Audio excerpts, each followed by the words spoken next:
ISKCON নামের সন্ত্রাসী এই বাংলার জমিনে স্থান হবে না।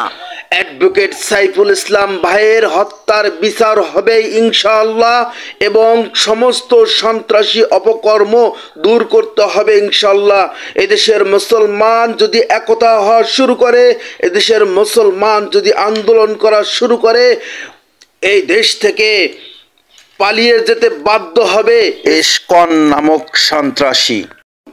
সবাইকে হুঁশিয়ার করতে চাই, আমাদেরকে কিন্তু রক্ত মাংস আমাদের শরীরে এক বিন্দু রক্ত থাকাকালীন কিন্তু আমরা এগুলো সহ্য করব না।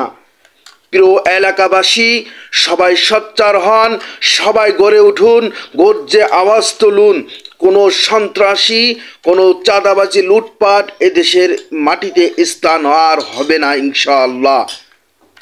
24 ঘন্টা টাইম দেওয়া হয়েছে ইসকন নামক এই সন্ত্রাসী সংগঠনকে নিষিদ্ধ করতে হবে এবং যারা সাইফুল ইসলাম শহীদ হয়েছে তাদেরকে অতি দ্রুত গ্রেপ্তার করতে হবে।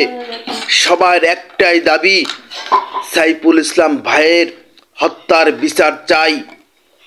আমরা দ্বিতীয় স্বাধীনতার পরে প্রত্যেকটা মন্দিরে মন্দিরে আমরা পাহারা দিয়েছিলাম সংখ্যালঘুদের। আমরা চাই আমরা সবাই আপনভাবেই এদেশে বসবাস করব, কিন্তু তার ফলাফল এই নয় যে আমাদের মাথার উপর চেপে এসে বসবে। এত বড় সাহস এরা কোথায় পায় আমার মাথায় বুঝে আসে না। যে দেশে 90% মুসলমানের দেশ, সে দেশে ইসকন নামক এই সংগঠন, সন্ত্রাসী সংগঠন, তারা কিভাবে এত বড় একটি দুর্ঘটনা ঘটায়।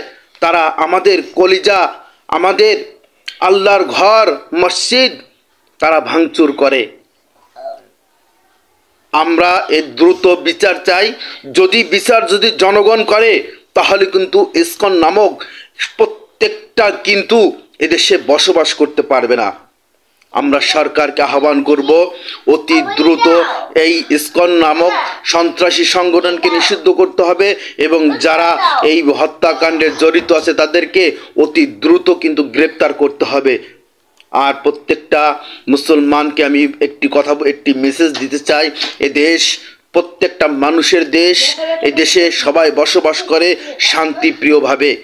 আমরা চাই না কারোর সঙ্গে হানাহানি, মারামারি, কাটাকাটি করার জন্য। আমি আমার পার্শ্ববর্তী প্রত্যেকটা মানুষকে, হিন্দু থাকে তাদেরকে কিন্তু আমরা মন থেকে ভালোবাসি, আমরা সবাইকে মন থেকে ভালোবাসি। হিন্দু আর ইসকন কিন্তু ভিন্ন জিনিস। এই হিন্দুদেরকেও কিন্তু এরা ধ্বংস করতে চায় এবং মুসলমানদেরকেও কিন্তু ধ্বংস করতে চায় ইসকন নামক এই সংগঠনটি সবাই নিষিদ্ধ ঘোষণা করুক। আমি হিন্দু ভাইদেরকেও বলবো, ভাই আসুন আমরা সবাই ইসকন নামক এই সন্ত্রাসী সংগঠন থেকে আমরা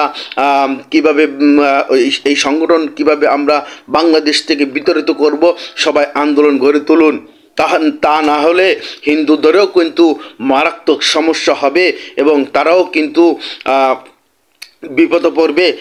আমি সবাইকে আহ্বান করব, ভিডিওটা অবশ্যই শেয়ার করবেন।